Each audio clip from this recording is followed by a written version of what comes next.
Je suis un entrepreneur français. Mon premier métier, ça a été d'entreprendre, donc un entrepreneur. Et puis je dirais aussi que je suis un amateur d'art et je n'aime pas le terme collectionneur, mais amateur d'art. Voilà. Ce que je veux de plus, c'est continuer à entreprendre, à agir, à être dans l'action, à faire avancer les choses. Pas pour gagner plus d'argent, ça, je m'en fiche complètement, mais pour pouvoir avoir les moyens d'entreprendre de nouvelles aventures.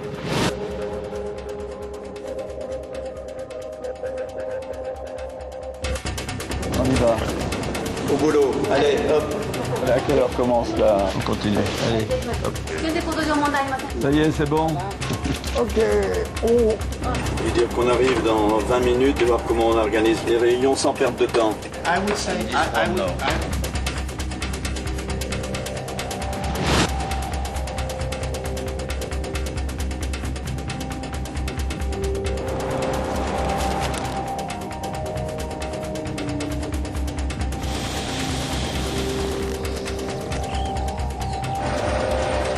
J'espère qu'on n'a pas attendu la signature du contrat pour commencer les travaux quand même, non?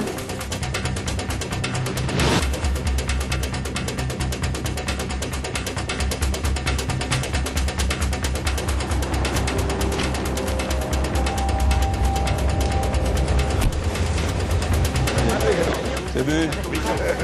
C'est vu? On peut... Je vous bouscule un peu, mais... Allez, on marche. Allez-y, attention à la caméra.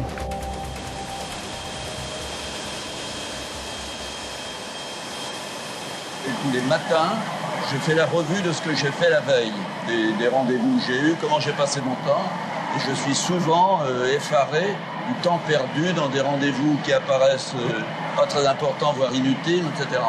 Donc j'essaie de retenir l'essentiel, l'important du superflu. Et croyez-moi, dans l'emploi du temps, il y a beaucoup de superflu, beaucoup de choses de peu d'intérêt, mais ça, on le sait qu'après. C'est une remarque qu'on me fait souvent, qu'on me reproche, ma famille, en disant « Mais pourquoi tu cours tout le temps comme ça? Pourquoi tu prends pas ton temps ?» Mais je ne sais pas sans doute prendre mon temps, voilà. En dehors des affaires, je travaille encore un peu, c'est-à-dire que pendant les week-ends, je prends connaissance de dossiers, j'ingurgite des chiffres que je n'ai pas le temps de voir autrement. J'ai toujours des choses à faire. Si nous rentrons cet après-midi assez tôt, c'est parce que j'ai un rendez-vous à 18h, et puis voilà, et un dîner ce soir à 20h30. Alors vous me direz, j'aurais pu me dispenser de mon rendez-vous à 18h, pas prendre de dîner, puis rester à Venise, comme vous dites, avec une jolie fille, avec des amis, puis non, c'est pas mon style de vie. Maxime, dis-moi un peu ce qui t'intéresse dans la vie. Je m'intéresse aux milliardaires, je regarde un peu ce qu'ils font. Moi, quand je serai grand, par exemple, j'aimerais bien être milliardaire. Alors, quel milliardaire t'intéresse? François Pinault. Oui, c'est qui François Pinault? Alors, François Pinault, c'est un grand milliardaire quand même. Il a une entreprise qui s'appelle Pinault. Et c'est une usine où c'est une fabrication et des magasins de parquet qui vendent du parquet et du bois. C'est quand même un homme d'affaires assez connu, hein, François Pinault.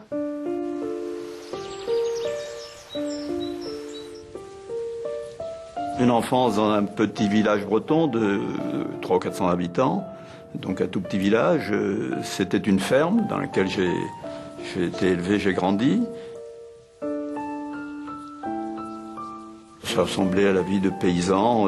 On se lève tôt le matin à la campagne, on se levait tôt en tout cas.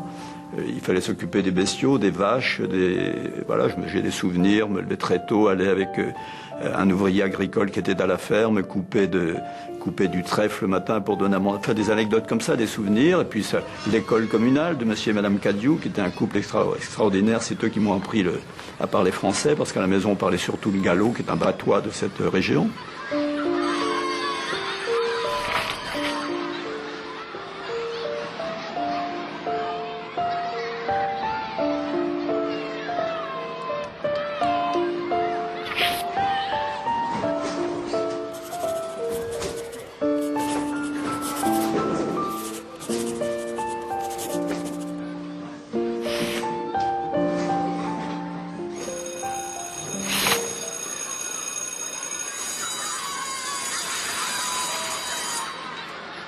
Quand je suis allé dans un collège religieux à Rennes, j'avais 10 ans et demi, 11 ans.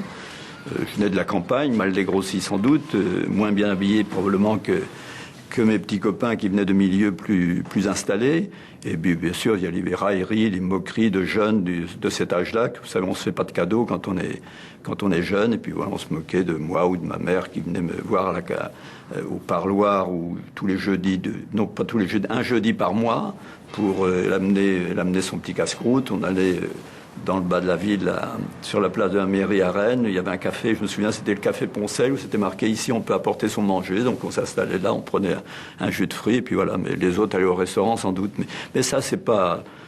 Bon, c'est les petites humiliations, tout le monde en a subi à un moment ou un autre de sa vie, et c'est pas très grave.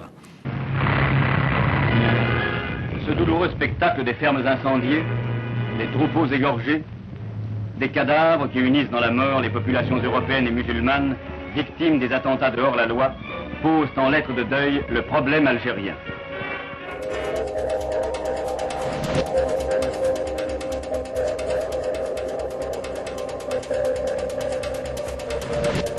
La rupture, ça a été la guerre d'Algérie. Un soir, je m'engueule avec mon père, qui était un paysan rude, extraordinaire, mais assez rugueux, parce que lui-même avait eu une vie difficile et une enfance qui probablement n'avait pas été commode. Et j'avais 19 ans, un peu plus. C'était la guerre d'Algérie. Le lendemain matin, je suis monté dans un autocar, je suis allé à la caserne à Rennes, j'ai signé ce qu'on appelait un devancement d'appel. Il fallait de toute façon que je fasse mon service militaire. Donc je suis parti, qu'on m'engageait volontaire pour l'Algérie. Je suis rentré 30 mois après. Et ça a été une vraie rupture dans ma vie, parce que d'abord, c'est la première fois que je sortais de Bretagne. Je n'étais jamais venu à Paris, donc j'ai pris le train pour aller à Paris. Je me suis retrouvé à Marseille et après sur le bateau, le Ville d'Alger, pour aller en Algérie comme militaire. Et là, j'ai appris quand même d'abord à rencontrer des gens qui n'étaient pas des Bretons, venant d'autres régions de France ou d'ailleurs. Ce sont des leçons de vie assez redoutables qu'on éviterait, mais qui font que lorsque vous revenez de ce type de conflit, vous revenez différent, évidemment. L'Algérie vit aujourd'hui dans un climat d'insécurité qui chaque soir vide les rues des villages et réunit dans l'angoisse d'une attaque les habitants des campagnes. Là, j'ai appris quand même très vite à sous-peser ceux sur qui on peut compter ou pas. J'ai appris très vite ça. C'est une leçon pour la vie. Quand je vois quelqu'un aujourd'hui, que je le sens, j'essaie de le renifler, comme on dit, je me dis, celui-là, est-ce que je pourrais traverser la jungle avec lui ou aller dans le désert avec une gourde d'eau, seul avec lui? Voilà, c'est une bonne question qu'on peut souvent... Voilà. Il n'y en a pas beaucoup avec qui on peut traverser la jungle.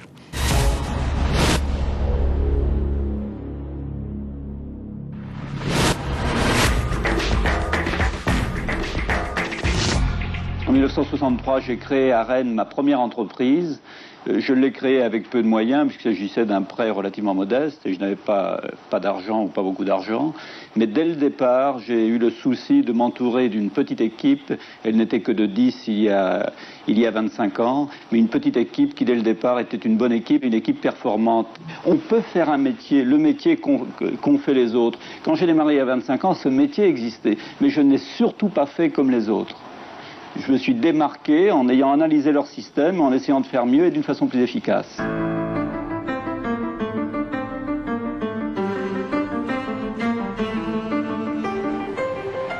C'était le début du leasing, vous savez, ces locations, et on devient propriétaire à la fin. Je l'ai pris en leasing avec le même pilote qu'aujourd'hui. J'ai recruté ce pilote qui n'est plus tout jeune non plus. C'était son premier job de pilote. Et ça m'a permis de développer les affaires que je n'aurais sans doute pas fait autrement, de partir notamment sillonner la France, voir des clients, et surtout d'aller par exemple en Scandinavie, en Suède, en Finlande, acheter des bois, parce qu'à l'époque mon métier c'était aussi l'importation de bois, et d'aller directement voir les producteurs, c'est-à-dire en court-circuitant tous les courtiers, les intermédiaires, les importateurs de l'époque. C'est grâce à ce petit avion. À ce moment-là, on m'a pris dans ma Bretagne profonde, on m'a dit c'est un flambeur, il veut faire le malin, il va se casser la gueule. Voilà, c'était considéré comme du superflu. On pouvait prendre le train comme tout le monde et l'avion de ligne. Mais j'avais mesuré le temps que je pouvais gagner et voilà. J'ai appris à piloter à ce moment-là dans les débuts des années 70 sur le petit avion d'un aéroclub à Rennes en Bretagne. Et j'ai passé mes brevets de pilote. Mais j'ai rapidement considéré que je ne pourrais pas faire des affaires et piloter. Je vais vous dire pourquoi. Parce qu'un samedi après-midi, je suis monté dans mon petit avion pour faire un petit tour. Évidemment, j'avais appris les procédures, les précautions qu'il faut prendre avant de décoller, etc., etc. Je me mets en bout de piste, je décolle, et une fois décollé, le moteur ne marchait plus. J'ai terminé dans un champ de choux en bout de piste. Je devais demander à un fermier qui était là de venir avec son tracteur pour tirer l'avion. En fait, la panne, j'avais oublié d'ouvrir le robinet d'essence. Alors ce jour-là, j'ai dit, fais des affaires, pas un pilote. Votre diversification entamée en 1975 peut-elle se poursuivre par un développement dans de nouveaux secteurs? Cette question, je répondrai très prudemment. Mais si je devais répondre rapidement, je vous dirais non. Mais j'ai l'exemple de bon nombre de chefs d'entreprise qui ont dit un jour jamais de diversification, puis 10 ans après, on les voit partis dans un autre axe. Alors, il ne faut jamais dire Fontaine, vous savez.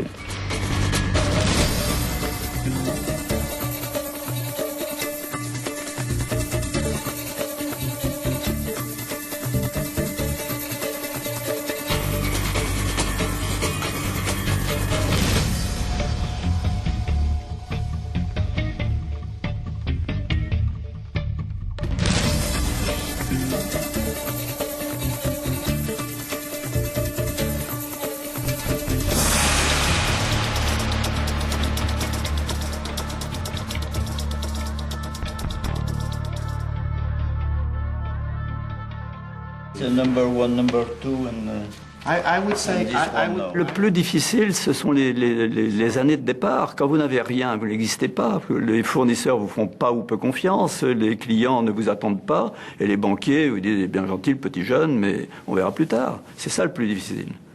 Et là, il faut pas se laisser prendre par le découragement, se laisser baisser les bras, parce qu'il y a beaucoup d'occasions où on dit mais j'y arriverai pas, il faut laisser tomber. Et ça, c'est ce que mes parents m'avaient appris, mon père m'a appris, ne jamais baisser les bras, il faut jamais lâcher. J'ai eu la chance très tôt de rencontrer un banquier. Il s'appelait René Piochaldou. C'était un Auvergnat. Il dirigeait une agence du Crédit Lyonnais à Rennes. Et je vois la première fois que je l'ai vu, j'avais pas un copec, c'était 2 ou 3 mois après que j'ai commencé à travailler. Il me regarde, il me dit, si je regarde le bilan, je vous prête rien du tout. Et si je vous regarde, je vais vous prêter sur l'argent que vous allez gagner dans l'année pour l'année prochaine. Il a toujours anticipé, enfin c'est un peu une boutade, anticipé ma capacité à faire des résultats, avancer, etc. On y va, on continue.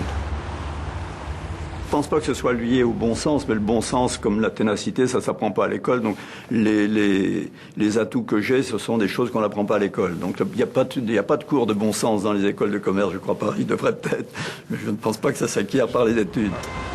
Allez. Parce qu'en France, on a une prédisposition à considérer les vieilles fortunes, 2, 3, 4 générations, et les fortunes faites trop rapidement, on dit mais tout ça, ça ne va pas être très honnête. Bon, qu'est-ce que vous voulez répondre à ça? Je crois avoir eu une attitude toujours honnête, n'avoir volé personne, n'avoir toujours payé mes fournisseurs, n'avoir lésé personne. Mais alors on me dit, vous êtes dur en affaires. Bien sûr, j'ai été dur, je suis dur en affaires. Mais je réponds par une boutade, je n'ai jamais été assez riche pour être tendre en affaires. On ne peut pas être tendre dans les affaires. On doit être réaliste, et puis voilà, et défendre ses intérêts. Mais c'est pas pour ça qu'on est malhonnête. En défendant ses intérêts, on défend les intérêts des salariés qui travaillent avec vous. Si vous êtes un mollasson à la tête d'un groupe, vous l'emmenez à la faillite, et puis c'est des chômeurs. Donc, en défendant vos intérêts, vous défendez bien sûr les intérêts de tout le monde. Et on vous fait confiance, ceux qui travaillent avec vous ne vous font confiance que s'ils sentent une énergie, une volonté, quelqu'un qui sait voir les choses et qui sait trancher dans l'intérêt de son groupe. Autrement, c'est gentil. Bon, il y en a eu des managers comme ça, très consensuels, très aimables et autres, puis vous avez vu les résultats. Ça passe. C'est un mauvais coup pour le groupe Pinault Printemps La Redoute. Sa filiale Gucci, numéro 3 du luxe dans le monde, perd sa Dream Team, son équipe de rêve. Son styliste Tom Ford que vous voyez ici et son PDG ont annoncé leur démission pour le 30 avril prochain.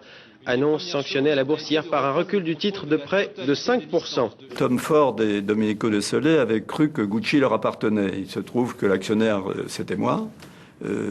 Voilà, c'était pas. Il voulait mener une politique qui ne correspondait pas à celle à laquelle je croyais. Puis un beau jour, j'ai dit à Tom Ford, Tom Ford, vous partez. Ce qu'il n'a pas compris d'ailleurs, parce que comme il se croyait chez lui, il est parti. Ça a tangué, les gazettes se sont dit oh là là, il est fou, il va foutre le groupe en l'air. Puis on a vu que depuis, c'est reparti. Une entreprise, c'est d'abord une entreprise. Après les hommes, une entreprise, c'est pas un homme. Une organisation doit tenir. Même si vous enlevez un des hommes ou même quelqu'un à la tête de cette organisation. Et Gucci avait cet avantage, il y avait des équipes, il y avait des gens en place. Et on a remplacé Tom Ford et les autres et ça marche bien.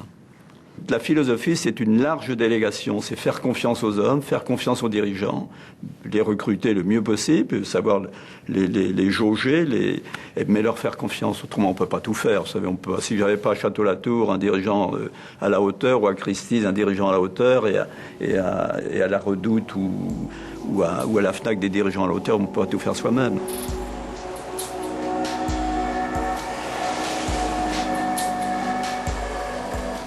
Il m'est souvent arrivé de prendre des décisions où on s'est dit, mais il s'est réveillé ce matin, il fait ça, c'est pas sérieux, il va le nez au vent comme ça. Parce que la réflexion peut être discrète, secrète, on peut réfléchir à des projets pendant longtemps, ça ne se sait pas, ça ne se voit pas, puis un jour vous avez bien en tête ce que vous devez faire, ce que vous pensez devoir faire pour réussir une opération, une OPA par exemple. Ben vous décidez de la lancer, l'effet de surprise dans les affaires est très important. Imaginez-vous en militaire, vous êtes général d'armée, vous allez dire à vos adversaires, j'attaque à tel endroit, à tel jour, à telle heure, vous risquez de prendre la pâtée. Donc vaut mieux les informer dans ces cas-là. Si j'avais une devise, ce serait audace et générosité. C'était la devise des chevaliers au Moyen-Âge. C'est-à-dire, d'entreprendre, il faut beaucoup de culot, il faut de l'audace, il faut prendre des risques. Autrement, on n'est pas... Là aussi, ça ne s'apprend pas à l'école. La prise de risque, il n'y a pas de cours de prise de risque. Le bon sens, c'est prise de risque. Donc, il faut prendre des risques. Et autrement, vous ne faites pas la différence, vous ronronnez. Mais en même temps, il faut savoir regarder les autres, considérer les autres et les aider autant que faire se peut. Et faire preuve d'une certaine générosité, dans la discrétion. Voilà. Et puis à ce moment-là, les Français seront plus ou moins réconciliés avec l'argent. Mais si vous êtes assis sur votre tas de billets, narguant les autres, ne les voyant pas, parce que en France comme ailleurs, il y a beaucoup de gens qui sont dans des difficultés. Alors là, jamais les Français ne se réconcilieront avec l'argent, puis ils auraient raison d'ailleurs.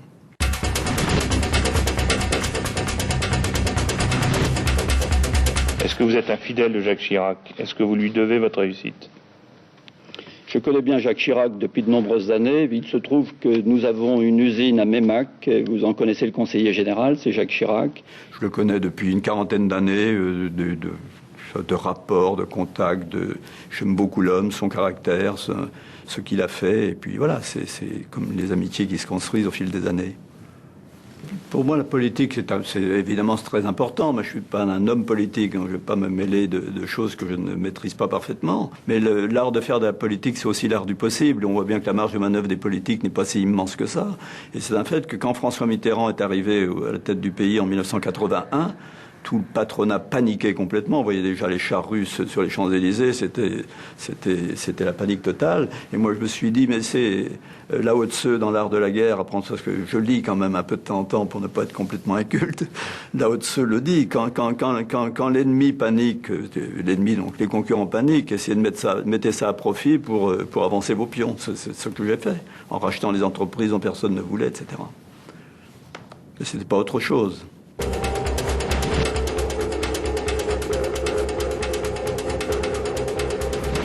François-Henri, mon fils, avait fait HEC, il était parti aux États-Unis pendant 2 ans.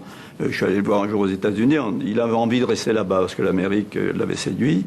Et je lui ai dit, viens rejoins mon groupe, qui n'était pas, il y a 20 ans de ça à peu près, qui n'était pas très important. Et un jour, je te donnerai les clés, tu le dirigeras. C'était un peu le deal. Il a passé 15 ans dans le groupe, depuis une direction d'agence dans les affaires de bois et matériaux, ensuite la CFAO, la Fnac, etc., etc. Donc il a franchi différentes étapes de sa formation. Et j'avais mis en place à l'époque, quand il est rentré dans le groupe, un petit comité, une équipe d'hommes d'affaires, de banquiers et d'hommes d'affaires. J'ai créé une petite structure qui s'appelle Pinot Trusty, et leur mission était, s'il m'était arrivé quelque chose, j'avais disparu, de nommer un gérant intérimaire à la tête du groupe et de continuer à suivre François-Henri pour voir s'il évoluait favorablement pour prétendre un jour venir à la tête de l'entreprise. Pinot Trusty a été dissous 14 ou 15 ans après, puis j'ai jugé qu'il avait les qualités humaines, les qualités entrepreneuriales pour diriger le groupe, et je crois que ça se passe pas trop mal. C'était le bureau de votre père, en fait, ici avant? C'était où le bureau était installé, mon père, oui, effectivement. Mais c'est pas parce que c'est mon fils qu'il n'avait pas le droit de prendre la tête du groupe. Mais encore fallait-il qu'il montre les qualités nécessaires à un entrepreneur. Et il est un entrepreneur. C'est pas facile parce qu'il a le monde entier, il a à construire des activités nouvelles, développer des activités dans le luxe et d'autres secteurs. C'est pas simple non plus. C'est une autre donne. Mais il a la formation et les qualités qui font que lui peut diriger le groupe à ce niveau-là, ce que probablement je n'aurais pas su faire à son âge.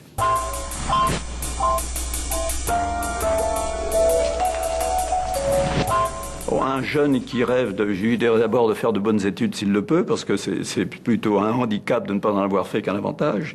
Il faut quand même le savoir. Mais s'il n'a pas fait d'études convenables ou très importantes, c'est de choisir une voie, de dire je me sens capable de me réaliser dans tel ou tel métier, ne pas se disperser, se focaliser. Vous savez, pour faire la différence, il faut ne penser qu'à ça. C'est un peu comme les sportifs de haut niveau. Vous ne pouvez pas vouloir creuser l'écart avec vos concurrents, puis en même temps avoir une vie mondaine, aller faire du ski, aller faire... Vous savez, moi, je n'ai jamais pris de vacances avant l'âge de 33, 34 ans. Je ne prenais pas de vacances. Je suis un handicapé des loisirs. Je ne sais pas skier, je ne sais pas jouer au golf, je ne sais pas... Voilà, si on veut être un patron, si on veut commander quelque chose, il faut le mériter par rapport à ceux qui travaillent avec vous. Être un peu un exemple, ou essayer de l'être. La ténacité, le sens de l'effort dans la durée, que rien n'est tout cuit comme ça, rien ne s'acquiert facilement, il faut faire des efforts et continuer. La capacité aussi à se remettre en cause, c'est-à-dire essayer, si ça ne marche pas, essayer à nouveau, etc. Je pense que la ténacité, le sens des responsabilités, je dirais c'est les valeurs essentielles, puis il y en a bien d'autres, mais voilà.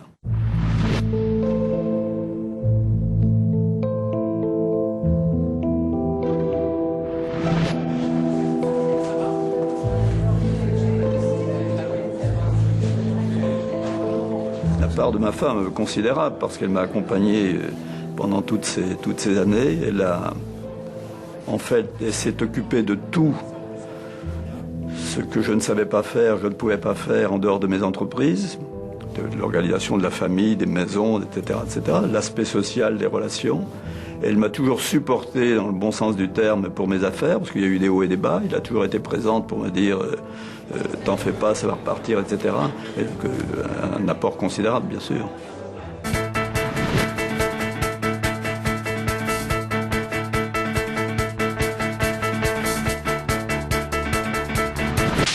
On a été tellement blackboulés pendant des siècles et des siècles qu'il faut faire remarquer que c'est une province qui existe.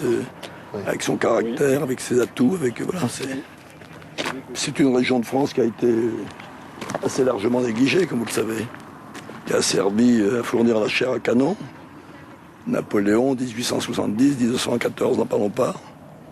Puis après, on a oublié de l'équiper, il n'y avait pas de route, jusqu'à les années 70, il n'y avait pas d'équipement. C'était très en retard sur toute la France. C'est une région qui a été la région mal aimée de la France.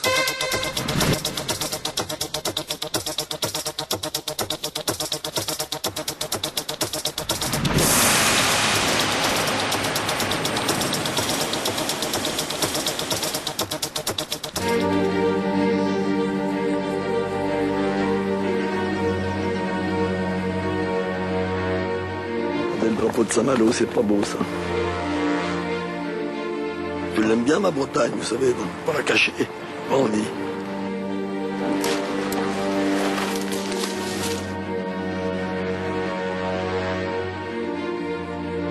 Ici, c'est une partie qu'on appelle l'enclos, c'est une partie un peu historique de Château-Latour. Et là, on va se diriger vers les chais qui ont été beaucoup modifiés depuis quelques années, depuis l'acquisition. J'ai acheté la tour en 1993 et on a fait de lourds travaux pendant quelques années pour moderniser tout ce qu'est la partie technique. Et là, on continue. Il y a une ampoule de grillé, là, dis-donc.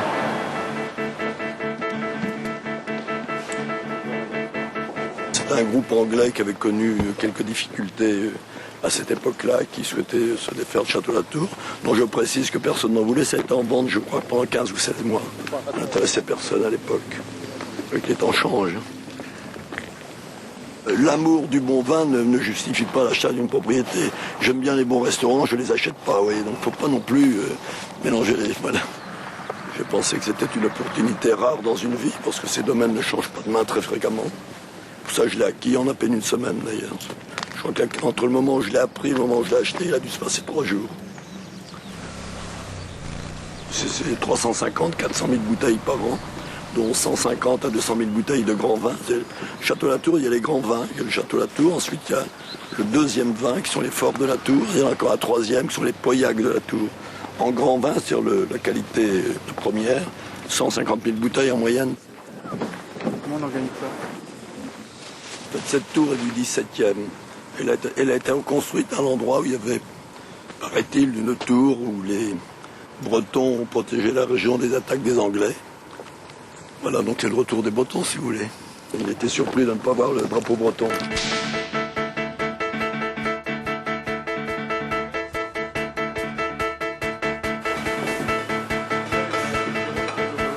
Voilà, 2006 alors. Interrogez votre Ouais, non, mais je peux m'en occuper. Quand j'ai acquis la tour, je pouvais le faire. Donc c'est la première chose, c'est d'avoir les moyens de le faire. J'avais les moyens. J'aurais pu acheter un immeuble ou deux sur les Champs-Élysées, mais j'ai pensé que acheter un domaine viticole d'un vin connu dans le monde entier, c'était plus intéressant, puis c'était un actif plus liquide.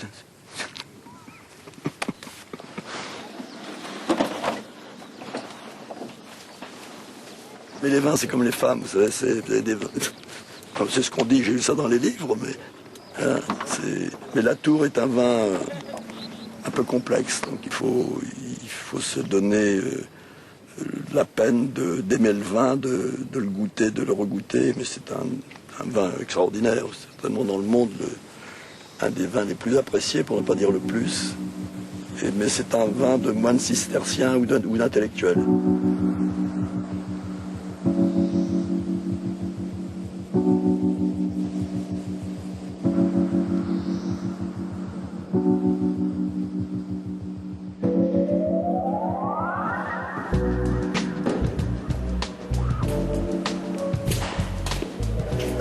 Bon, une bonne année.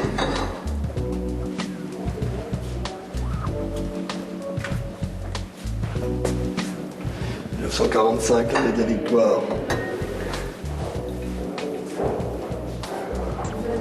Superbe ça.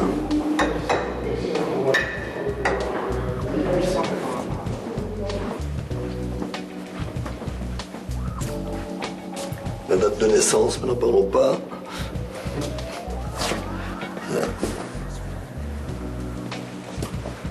Sympathique cet endroit.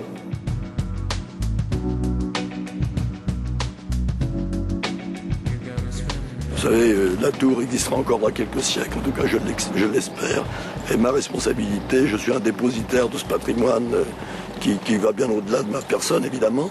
Et c'est de le remettre après moi dans un état au moins aussi bon que celui dans lequel je l'ai trouvé.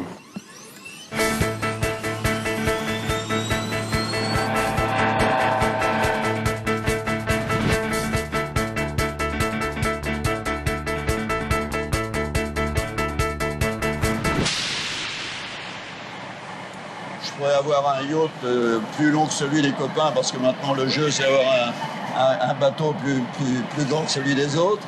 Mais bon, c'est la passion pour la création en général, pour ce que savent faire des artistes et le besoin de me nourrir de cette création des autres d'ailleurs, que je suis incapable de créer moi-même.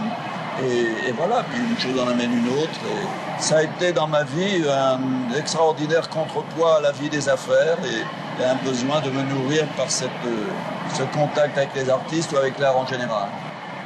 Mon amour de l'art, c'est des visites de galeries, ce sont des visites d'ateliers de peintres. Par exemple, hier, je suis parti, mais vous allez me dire que j'aurais dû prendre mon temps, je suis parti à 7h hier matin à côté de Bergerac, rendre visite à un peintre français qui s'appelle Martial Reiss, qui est d'ailleurs beaucoup montré actuellement à Palazzo Grassi à Venise, un peintre très fameux de grande qualité, un artiste de grand talent qui a fait des choses extraordinaires dans les années 60, que les Français connaissent un peu maintenant, que les Américains viennent de découvrir après l'avoir vu à Palazzo Grassi, mais qui fait aujourd'hui des choses extraordinaires.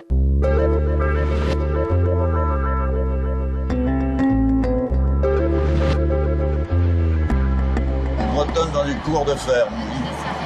C'est une vieille dame dans la cour de ferme qui avec des oies, là, une dame toute petite et qui faisait ça va vous faire sourire.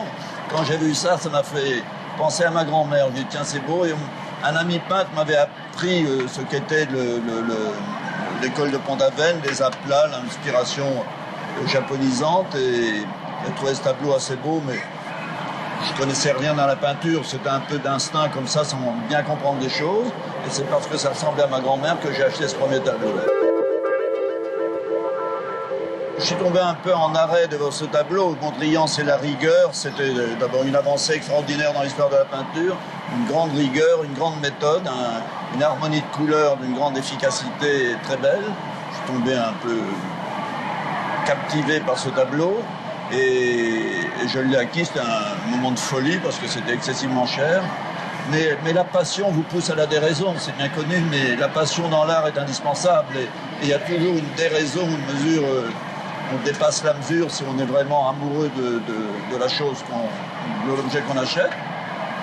Et en même temps, il y avait cette démarche, et j'en étais conscient, de me fixer une contrainte très dure pour le futur, parce que si vous continuez à acheter des choses, vous les comparez à ce que vous avez déjà ce qui rentrait dans ma collection était comparé au Mondrian, j'étais obligé de mettre la barre assez haut. Mais je crois que c'était une saine contrainte, et dans ma vie, j'ai à chaque fois essayé de mettre la barre assez haut. Pas trop, il ne faut pas devenir fou, mais en même temps, il faut se coller des objectifs plutôt difficiles à atteindre que de mener une petite vie pépère et ronronner. C'est voilà.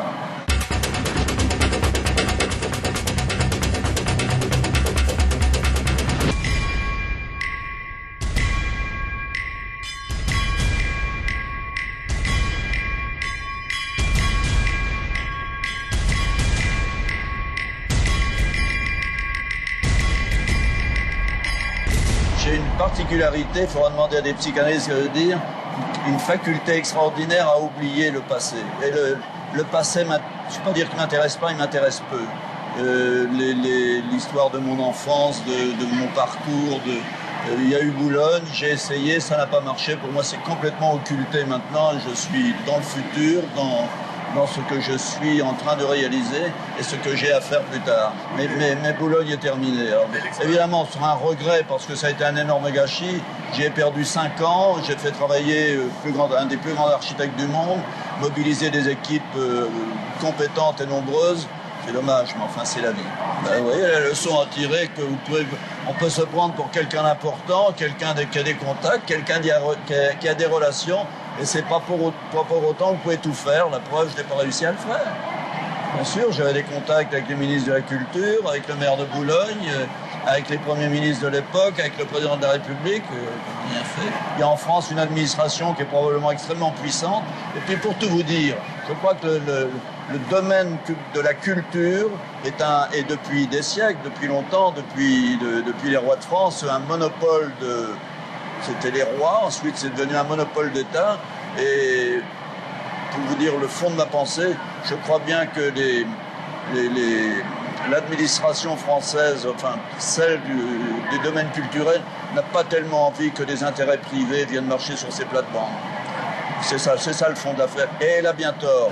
L'avantage d'un privé comme moi, notamment lorsqu'il s'agit d'art contemporain, c'est de pouvoir prendre des risques, avec le risque aussi de se tromper, mais des risques d'acquérir des artistes d'aujourd'hui, de jeunes artistes, de trouver des œuvres majeures dans des conditions convenables. Et puis, ce que ne peut pas faire un conservateur de musée, parce que lui, il a une commission d'acquisition. Si on lui présente un jeune artiste que personne ne connaît, avec des choses bizarres, parce que quand c'est création, ça peut être bizarre, on lui demande, on lui dit, écoutez, attendons un peu, on verra plus tard, alors que quelqu'un comme moi peut décider tout de suite d'acquérir des choses comme ça.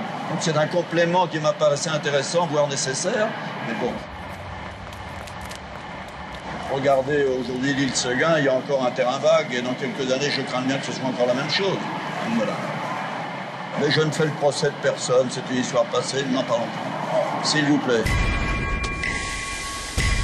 Les amis, vous allez appeler Marc Desportes et oui, je veux dire qu'on arrive dans 20 minutes et voir comment on organise les réunions sans perte de temps.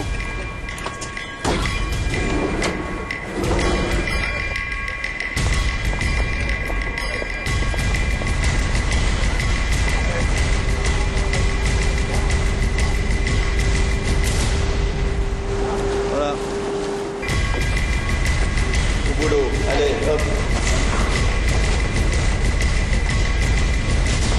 J'espère qu'on n'a pas attendu la signature du contrat pour commencer les travaux quand même, non? Je propose de faire une visite rapide de l'exposition que vous n'avez pas vue, et ensuite on va à la pointe de la douane. On fera une visite des lieux, conférence de presse, ensuite un déjeuner.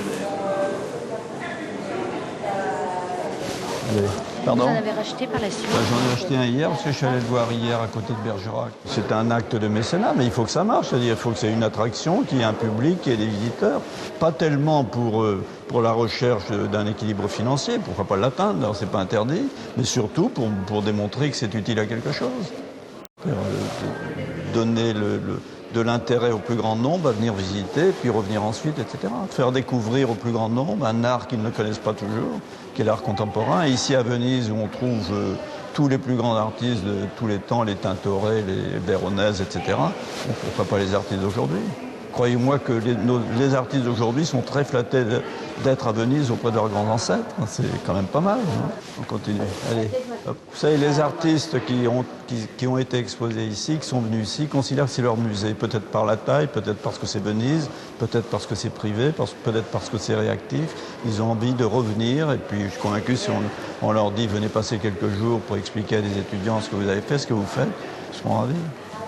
Pas une activité commerciale classique, il n'y a pas de recherche d'être à la mode, il n'y a pas de comité d'acquisition qui dit voilà, un jeune, on ne sait pas, il faut voir ce qu'il va devenir. Il y a quelqu'un qui prend ses risques, qui est un peu fou, mais enfin qui dit celui-là il me plaît bien, je l'achète, et qui peut le montrer probablement avant toutes les institutions publiques qui ont des freins et qui n'ont pas la même liberté. Et c'est une chance pour les jeunes, c'est une chance pour ce type de musée d'organisation, je crois. Voilà. Si on avait été en 1900, on aurait peut-être montré Picasso, je ne sais pas.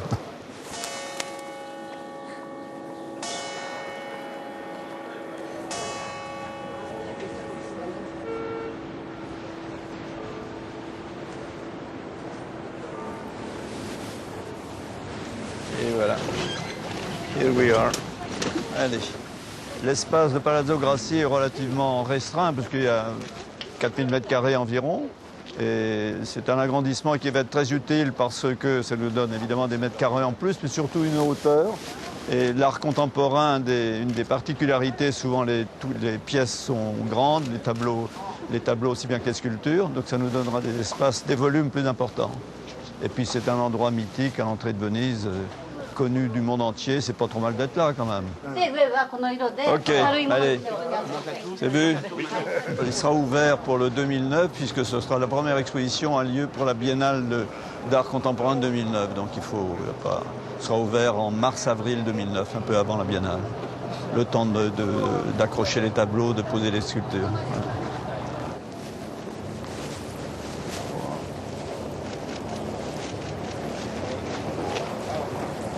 Ça va être une belle sculpture, là. J'ai demandé à des artistes de réfléchir. Et puis, on fera tourner, ou puis celle qui plaira le mieux, on la laissera définitivement. C'est vu? On peut... C'est bon, allez. C'est Camille, là. C'est Camille, là. Merci beaucoup d'être invité.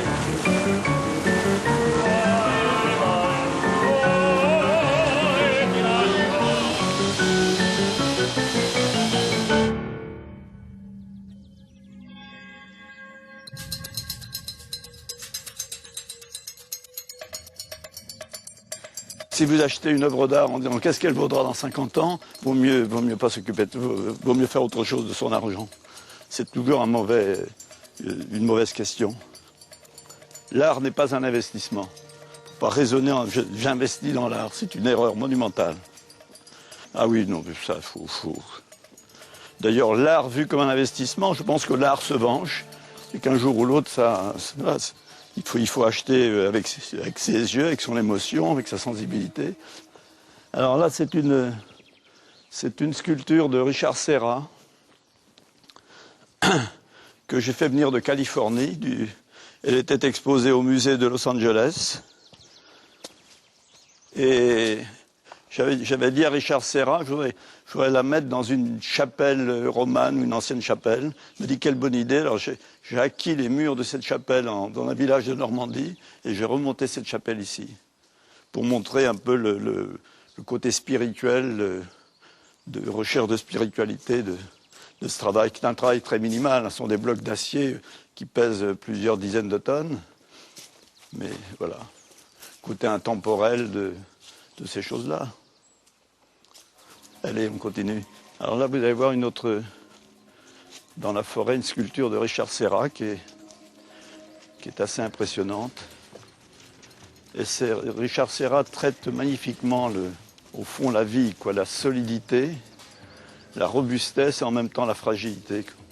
Quand on regarde ça, on se dit que tout peut s'écrouler, qu'on enlève une cale ou un petit souffle et ça tombe, et en même temps, c'est d'une grande solidité. Voilà. Très belle chose.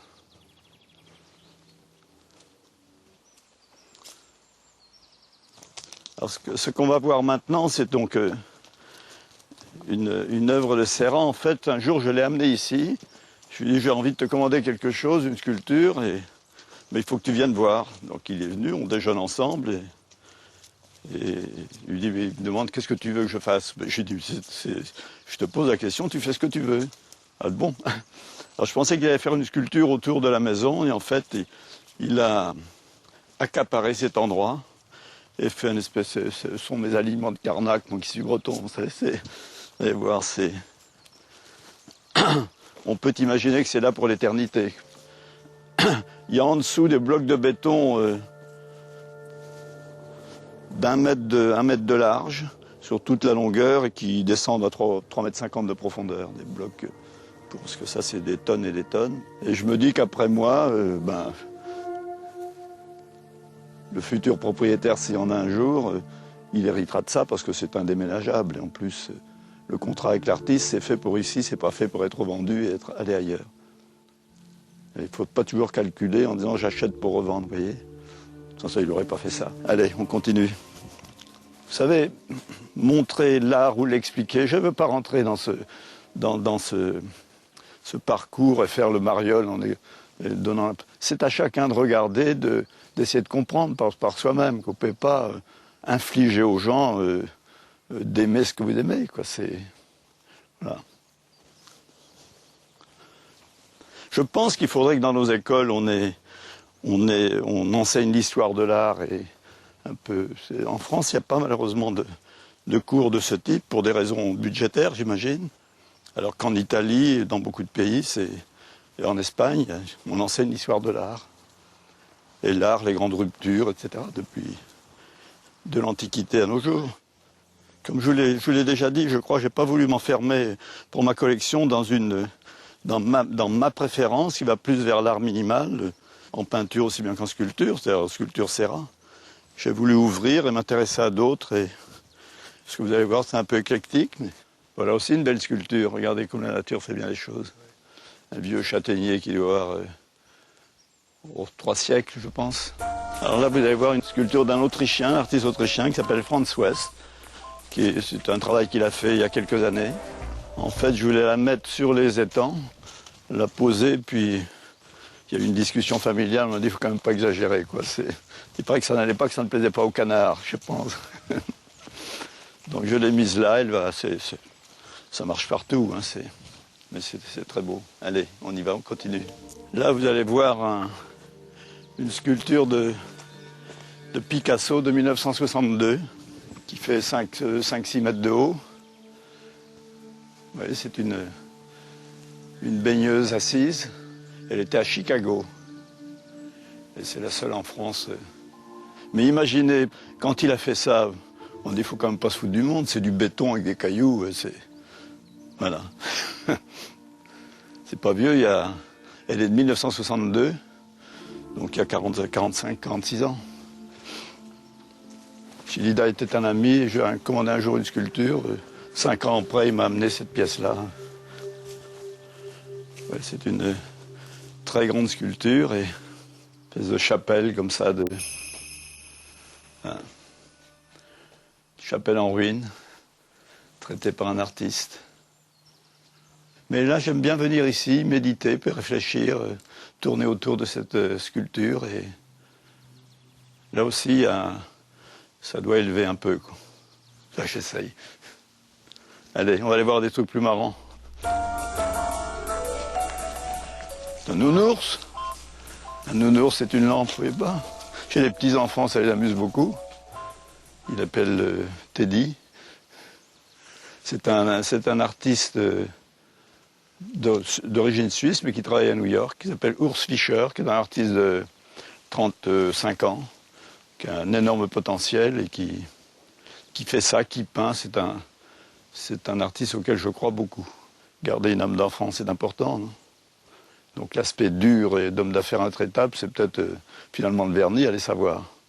Allez, regardez ça, pas beau? C'est un nounours.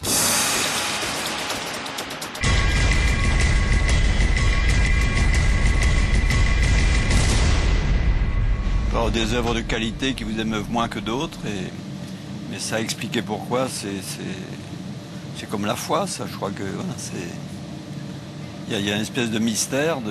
Il y a la qualité de l'œuvre, évidemment. Ça, avec un œil un peu rodé, on sait voir la qualité, jauger de la qualité esthétique, de la qualité d'une œuvre, mais ce qui lui donne son côté, sa force, cette capacité à émouvoir, c'est dur à expliquer.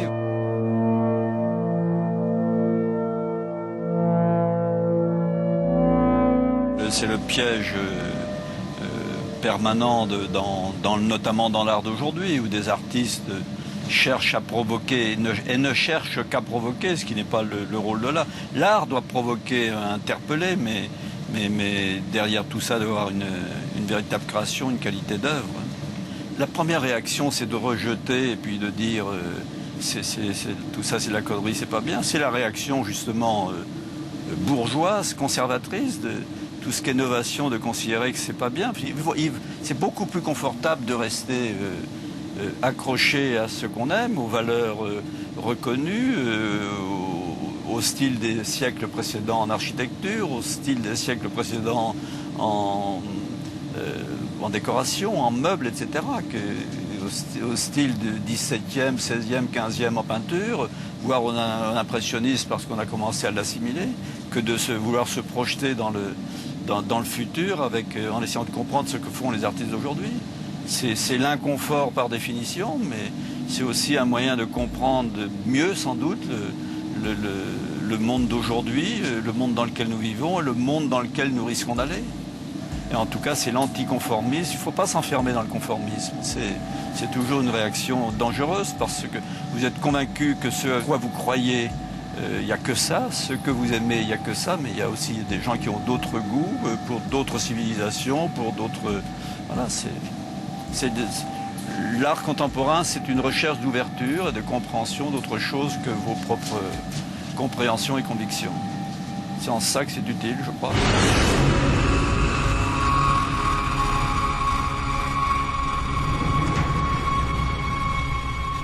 On ne peut pas rejeter ce qui s'est passé dans le futur, mais on ne peut pas se contenter de ce qui a été fait dans le passé et puis considérer que plus rien n'existe, qu'il n'y a plus de...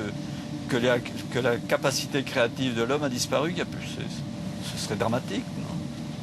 On serait capable d'envoyer des hommes sur la Lune, on serait capable d'inventer des systèmes informatiques extraordinaires, d'avoir inventé Internet, et il n'y aurait pas dans le monde des hommes capables de créer des œuvres d'art. C'est insensé, ça. Bien sûr que si.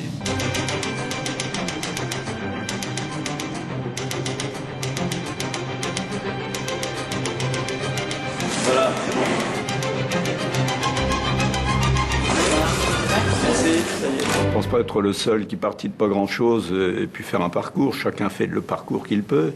Le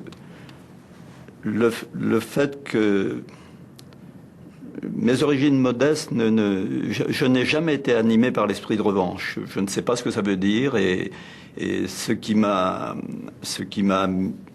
donné sans doute le goût de l'action, c'est plutôt la volonté d'agir, d'entreprendre, au début de m'en sortir, parce que je vivais dans des conditions assez modestes, et je voulais après tout, je me dis pourquoi moi je ne pourrais pas avoir une belle voiture, une belle maison, ça c'est au tout début, mais ça n'a jamais été la revanche, non. On le dit ça parce qu'évidemment, non, on dit c'est un fils de paysan, il veut régler des comptes à la classe bourgeoise, à l'aristocratie et aux autres, mais c'est faux, je n'ai pas de compte à régler à personne. Mes parents, ils m'engueuleraient. en me disant t'as fait bien de trop, ça sert à quoi tout ça, etc. Non, je ne suis pas sûr. Ils seraient probablement surpris, mais en tout cas, ils ne me diraient pas bravo. Ils iraient peut-être dire à leurs amis, vous avez vu ce qu'il a fait mon fils, et ils ne me le diraient pas, moi. Jamais mon père, il est mort, j'étais encore très jeune, mais ma mère ne m'a jamais dit c'est bien, etc. Elle me disait, est-ce que tu as besoin de tout ça? C'était un peu... Mais j'ai su après sa mort que près de ses amis dans le village, et voilà. Elle était plutôt fière, je crois.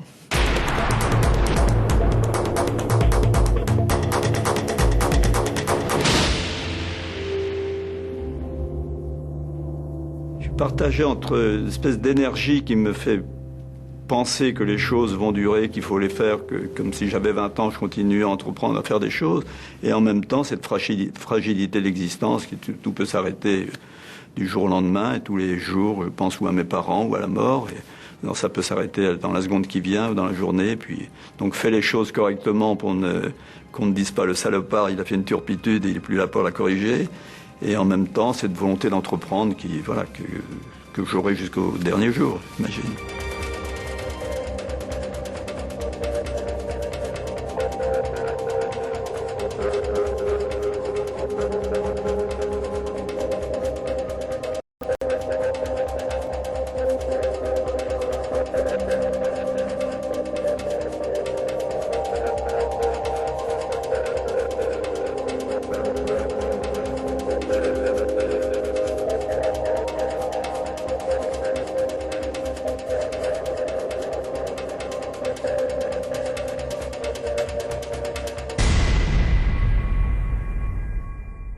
C'est quand la fin de la pellicule?